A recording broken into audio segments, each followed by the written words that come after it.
The movie opens with an aerial shot of the island of Lampedusa, focusing on a solitary building near the Mediterranean Sea. On the rooftop, a business meeting is taking place between two groups. Massimo and his father's advisor, Mario, stand behind Massimo's father, who is approached by two men proposing a business venture. They want Massimo's father to get involved in human trafficking. Despite the promise of substantial profits, Massimo's father rejects the offer and, instead, calls on Mario before walking away. Meanwhile, Massimo is looking through binoculars at the turbulent sea, where he sees an image of a smiling woman with her hands raised toward the sky. His father approaches and asks what he's looking at. Massimo hands him the binoculars, and his father looks at the woman but is unimpressed. He cautions his son, referring to beautiful women as heaven for the eyes, but hell for the soul. He then reminds Massimo that fun and pleasure will come in due time and that now is not the moment for distractions. Suddenly, blood splatters across Massimo's face. His father has been shot by the men. Both father and son collapse to the ground. Massimo's father dies on the spot, while Massimo receives CPR.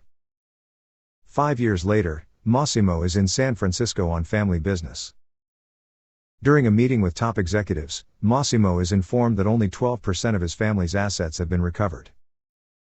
The scene then shifts to Warsaw, Poland, where a hotel staff meeting introduces Laura Beale, who is being berated by another employee.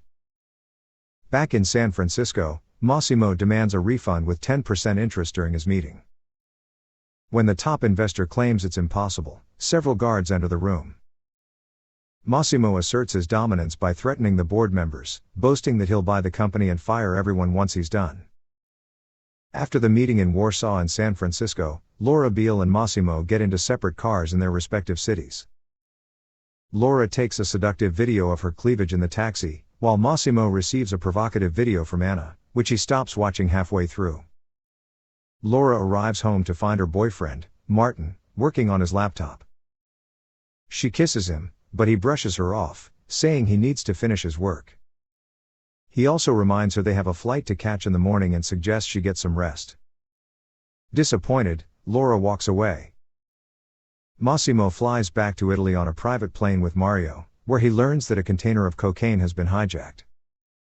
A young man named Domenico vows to find those responsible and kill them. However, Massimo remains silent, bottling up his fury, and returns to his cabin, where he forcibly grabs the flight attendant and coerces her into performing oral sex on him. At the same time, in Warsaw, Laura pleasures herself with a vibrator in her bedroom. The next morning, Laura arrives in Italy with Martin and her best friend, Olga. They celebrate her birthday at a beautiful restaurant, where Martin announces her 29th birthday to everyone, prompting them to sing a birthday song. The waiter brings Laura her favorite drink, and although she smiles, she is puzzled when Martin admits the drink wasn't his idea. Disappointed, Laura excuses herself to find the restroom. During her search, she accidentally bumps into Massimo. They exchange a brief, intense stare before Massimo asks if she's lost. The following morning, Laura and Olga are by the pool, enjoying the noon sun. Laura confides in Olga that she hasn't seen Martin all morning and that he hasn't answered her calls. Shocked, Olga asks why he would disappear on her birthday. Laura then opens up about her relationship troubles, admitting that she's not a priority for Martin. When Martin finally shows up, he tells Laura that he went to Etna and had the time of his life, angering her because it was a place they had planned to visit together. Martin dismisses her feelings, reminding her not to get upset due to her weak heart. A brief argument ensues, ending with Laura pushing Martin into the water. Feeling sad and dejected, Laura takes a walk around the city, but her day takes a dark turn when she is kidnapped. The next morning, she wakes up in a strange room with locked doors. Later that night, the doors open, and she finally steps out of the room. She's startled to find a painting of herself hanging on the wall, but before she can fully comprehend the situation, Massimo appears behind her. She immediately recognizes him as the man from the restaurant, but she faints before she can make sense of what's happening. When she regains consciousness, she confronts her captor, demanding to know why she's being held in a strange building. Massimo forces her to sit and explains how he first saw her at the airport 5 years ago, just before he nearly died and witnessed his father's death. He tells her that when his heart stopped beating, an image of her appeared before his eyes, and he continued to see this image every day until he came back to life. Ever since, he's been searching for her, nurturing the hope that one day she would be his. He concludes by assuring her that he would never make love to her without her consent. However, Laura remains unimpressed by his story. She tells him that he can't just kidnap her and expect her to fall for him immediately. She demands to be released so she can return to her boyfriend, friends, and family. Massimo refuses and hands her photos proving Martin's infidelity. He adds that his people have packed her bags from her hotel room and left a note for her now ex-boyfriend, Martin. The letter informs Martin that she is moving back to Poland, leaving his house, and disappearing from his life. Laura is still not convinced by Massimo's actions. She attempts to storm out angrily, but Massimo grips her tightly, warning her not to provoke his anger. Releasing her, he makes her an offer. She has 365 days to fall in love with him. If she has no feelings for him by her next birthday, Massimo promises to set her free. Laura pulls out a gun and aims it at him, but within seconds, Massimo disarms her and pins her against the wall. Their confrontation is interrupted by the arrival of Mario and Domenico, who inform Massimo that a delivery has been made. Massimo releases Laura and orders Domenico to take her back to her room. Outside, Mario informs Massimo that the ongoing feud with the Caituso family is threatening the family business. Massimo instructs him to gather everyone for a meeting. A short time later, Massimo is in an underground prison, speaking with a man named Alfredo, who is tied to a rock. Alfredo is being punished for selling children to a brothel. Before the scene ends, Massimo promises Alfredo that he will erase his existence from the face of the earth as punishment for his crime. While Massimo attends to urgent family business, Laura attempts to escape the villa. However, her plan fails when she witnesses Massimo and his men shoot Alfredo to death. Shocked by the event, Laura collapses in fear. The next morning, Massimo explains to her that Alfredo had to go. Alfredo had been involved in selling children, stealing, and betraying his own family. However, Laura disregards his explanation and instead asks for her cell phone and laptop, a request Massimo promptly denies. He tells her that she will get them in due time, but for now, she must prepare for a trip. Laura slaps Massimo across the face, but this time, he doesn't react. Laura begins to settle into her new situation, enjoying a delicious breakfast with Domenico and taking a nap before Massimo reappears. This time, he brings her along on a trip to Etna, where she buys the most expensive clothes and shoes. After a brief argument in one of the stores, Laura attempts to escape again, but just as before, she fails. Massimo corners her before she can get far, teasing her to wear better shoes if she plans to run again. He then offers her a chance to talk, and Laura asks if he truly meant what he said about not touching her without her consent. Massimo nods in agreement, prompting Laura to request her laptop and cell phone again. Later that night, Laura and Massimo share a romantic dinner for the first time since they met. Laura takes control of the conversation, even teasing Massimo by claiming her grandmother's cooking is better than his chef's. She inquires about his business, but Massimo reveals little, only mentioning that he manages several clubs, hotels, and restaurants that he inherited from his father. He admits that this was not the life he wanted for himself. During the conversation, Massimo receives a text from Anna, the same woman who had sent explicit videos at the beginning of the movie. He ignores the message, choosing to focus on his conversation with Laura.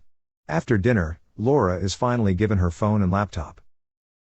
She calls her mother, telling her that she's doing well and has a new job in Sicily, Italy, which will keep her away for a year. The next morning, Laura wakes up to find Massimo lying beside her. She rushes to the bathroom to take a bath, only for Massimo to join her moments later. She teases him with her naked body, which angers him. Laura is then forced to board Massimo's private jet for a trip to Rome. In Rome, she goes to his hotel room and teases him again, walking away just as he's about to make a move. This time, however, he chains her to the bed, but despite this, Massimo refuses to make love to her. Instead, he tells her to get dressed as they need to be at one of his clubs. At the club, Laura continues to provoke Massimo by dancing with a man from a rival Mafia family, further infuriating him. Massimo later interrupts a man trying to force himself on Laura, pointing a gun at the rival and ordering him to leave the club. The next morning, Laura wakes up on a yacht and overhears Mario angrily confronting Massimo for shooting the hand of the man Laura had flirted with. Mario warns Massimo that his actions could start a war between two powerful families and suggests that the only way to ease the tension is to get rid of Laura and return to Anna. Laura apologizes for her actions, but Massimo dismisses her apology, accusing her of dressing provocatively at his club and blaming her for what happened. The argument escalates, leading Laura to fall into the water. Massimo, panicked, jumps in to save her. Later, when Laura regains consciousness, she finds Massimo by her side, grateful to him for saving her life. In response, he tells her he doesn't want to lose her. Laura seduces him again, and they finally make love for the first time. After their passionate encounter, Massimo and Laura attend a ball together, where Laura meets Anna for the first time. Anna introduces herself as Massimo's first and true love, then tells him in Italian that she intends to kill Laura. Once Anna leaves, Laura demands to know what Anna said. When Massimo translates, Laura asks to leave and walks away from him. Back at the hotel, Massimo and Laura make love again.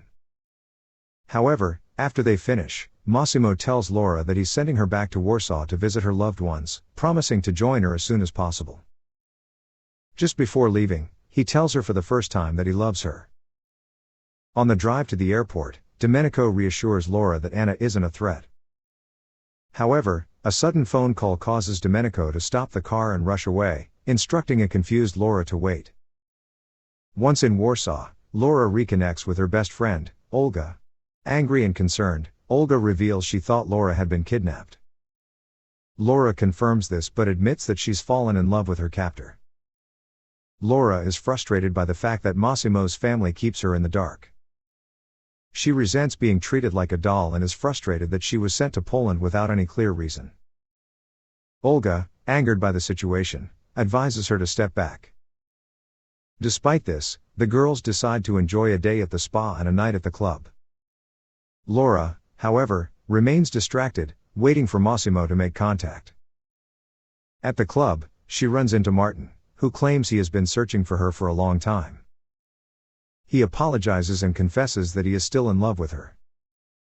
Uninterested, Laura walks away and heads back home. Yet Martin refuses to give up and follows her to the apartment, trying to persuade her to reconcile.